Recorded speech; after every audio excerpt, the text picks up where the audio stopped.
and welcome to the program. I am DEJI360 EPP. Now, for over a decade, the Boko Haram and Islamic State West Africa province terrorists have wreaked terror on Nigerians, particularly in the northeast of the country. By the end of 2020, the terror unleashed by the group had led to the deaths of almost 350,000 people and forced millions from their homes. Nigeria's military has continued to wage a heavy war against the insurgents, and indeed, much progress has been made, but the war is still far from over. However, something somewhat unusual has been happening lately with regards to the counterinsurgency war. Boko Haram and ISWAP insurgents have been turning in or surrendering to Nigerian military troops now in high numbers in recent times. In the past 3 weeks or so, over 200 insurgents have surrendered, including their families. In Nigeria's next-door neighbor, Cameroon, it's the same story. Authorities there say they are seeing an increase in the number of Boko Haram militants surrendering at a disarmament center on its northern border with Nigeria. Officials of the country say hundreds of militants have turned themselves in since May, when the leader of Boko Haram, Abubakar Shekau, was confirmed killed. In fact, the Cameroonian authorities say they are overwhelmed by the number of militants fleeing the extremist group now. So, what then do we make of this wave of defections or surrendering, if you like? Could it be a sign that the insurgents are battle weary, or could it also mean that Nigeria is now effectively winning the battle against the terrorist group? Joining me on the program now to shed more light on this is Dr. Kabir Adamu, who is a security risk management expert and the CEO Beacon Consulting Limited, a security company based in the Nigerian capital of Abuja. Thank you very much for joining us on the program, Dr. Adamu. Let me start by asking you, help us to make sense of this wave of defections, if you like. I mean, this militant surrendering. Thank you, Deji, and welcome back. So a couple of, I would say, background information just to help us understand what is happening. Number one, you've mentioned the death of the leader of one of the factions, which is Abubakar Shekau, the leader of the Jamaat al-Ahli al-Dawat wal Jihad. It's significant to note that his demise has left a gap in terms of the leadership of the group. Even though one of his commanders have attempted, in the name of Bakura, has attempted to establish his leadership credentials, it appears that he wasn't successful in establishing that credential, and so that has left some of the commanders as well as some members in disarray. The second thing, which is also very important, is the structure of these groups. Let's remember that both the Jamaat al-Ahli al-Dawat wal Jihad and the Islamic State in West Africa province maintain a loose structure where they have cells that are led by commanders, and it is these commanders that relate with the leadership of the two groups. And so most times the membership under these cells have very little contact with the main leadership of the groups. So if we're speaking of the Jamaat al-Ahli al-Dawat wal Jihad, you have various cells of commanders who are more or less autonomous, but maintain some loose string of channels of communication and authority with the leadership of the group, who is now late. And incidentally, a lot of these commanders accepted to join ISWAP, while others were killed by ISWAP. So you now have a large pool of membership of especially this Jamaat al-Ahli al-Dawat wal Jihad without some form of leadership direction. Now, some of them opted to join ISWAP, while others, as it were, decided to embrace the corridors of reconciliation that was left open by the Nigerian authorities, and so they, gave themselves up. The third factor is the interdiction military operations that have been ongoing, that have succeeded largely in blocking the supply routes that these groups were using for especially their major essential supplies of fuel, of food, of medicine. So it appears it has put these groups, especially given the fact that it's raining season, in a very difficult circumstances where even to feed and fend for themselves became very difficult. And so it's a combination of these three factors that have led to this recent development. Now unfortunately, okay, go ahead. Go ahead. I wanted to say, unfortunately, on the other hand, despite this, as it were, turning in and giving up of their fighting spirit by some aspects of this Jamaat al-Islam al Jihad, on the other hand, we're seeing a consolidation of the Islamic State in West Africa province in the areas where it has a strong hold.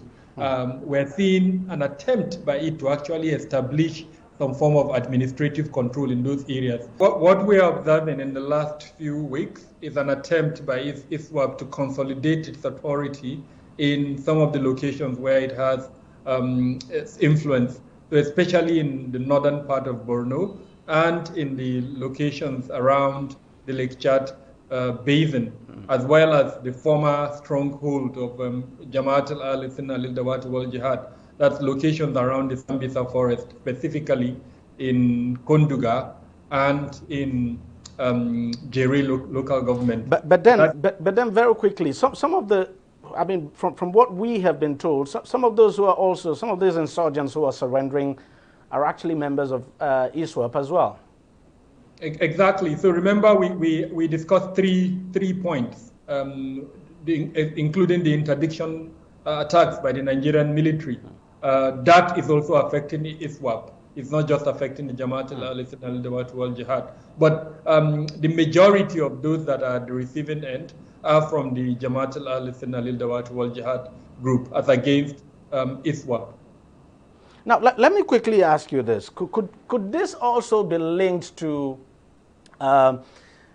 maybe the cutting off of their source of funding, so to speak? Not quite long ago, we saw a number of Nigerians who were arrested in Dubai, and some have actually been jailed there. And even in Nigeria here, so many, of course, have been arrested, even though we do not know much about their trial. Is there a chance that the source of Boko Haram funding, the source of funding now for these insurgents is drying up very fast, and so they are finding it, the leadership of the insurgents now are finding it difficult to pay their foot soldiers and keep them on the battlefield? Let me just say that we have started the process. It's a good thing that government is looking at those avenues and channels for funding for these groups, but there are several other channels that are still open. One of them, for instance, is the alleged involvement in international fishing. I think yesterday or 2 days ago, one of the reputable channels that reports on the activities of this group, Humangle, it's an online publication, documented the activities of this group with regards to how they are controlling the international market for dry fish. And of course, that would be around the Lake Chad basin area, right? Exactly.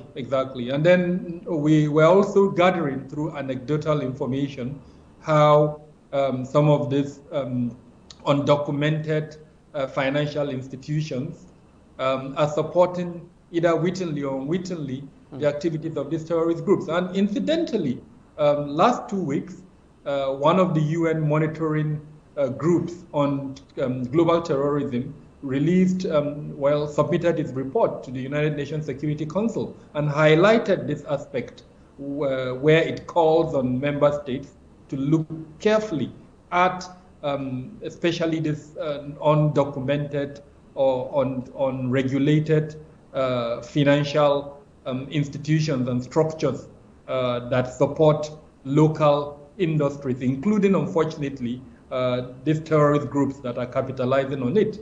The third one is kidnap for ransom. There is a lot of information, and anecdotal though at this stage, suggesting the kidnap industries in the northwest and north central that they are related and linked with the terrorist groups in the south. In the northeast. And then lastly, you also have international support funding coming from their mother groups, like in the case of ISWAP from IS, and in the case of Jamaat al-Islam al Jihad from Al-Qaeda. So all these are additional sources beyond what the government may have been able to block through exchanges by bureau de change in the country, as it were. So finally, let me ask you this. What do you think we should be doing now? I'm talking about the security agencies to take advantage of this situation and probably make huge gains from this and completely, if not eradicate these terrorist groups now, but at least weaken them to a level that they are not able to carry out the kind of brazen attacks we have seen them carry out in the past? So let me start by the regional collaboration. We need to strengthen that. And when we strengthen that, we should be looking specifically at a couple of factors. Number one, the importation of weaponry. Most of the weapons they are able to get are coming in through the Sahel, apart from the ones they were getting from the Nigerian military. Now, largely the Nigerian military has succeeded in stopping that, even though we're still seeing attacks on security forces formations in the northeast. But the creation of super camps and the consolidation of forward operating bases has reduced that ability of these groups to steal from the armory of our Nigerian military. So that's good. We strengthen that regional cooperation to block the importation of weaponry, to enhance intelligence, and to block funding that is coming in from international sources through this regional collaboration. Number two is to enhance intelligence gathering locally, and not just by the military, by all the security agencies. So that they are able to know the what, the when, the how, the who, and whatever plans that these groups are making. And one of the best ways to do that is to strengthen cooperation with the local population. And in doing that, we need to start implementing the components of what is called the countering violent extremism. That framework is in the Office of the National Security Advisor. We need to take it from that office down to the state governors and to the local government so that they know its content, they embrace it, and they're able to support the local intelligence gathering. Number three is counter-radicalization and de-radicalization, through which these groups recruit their membership.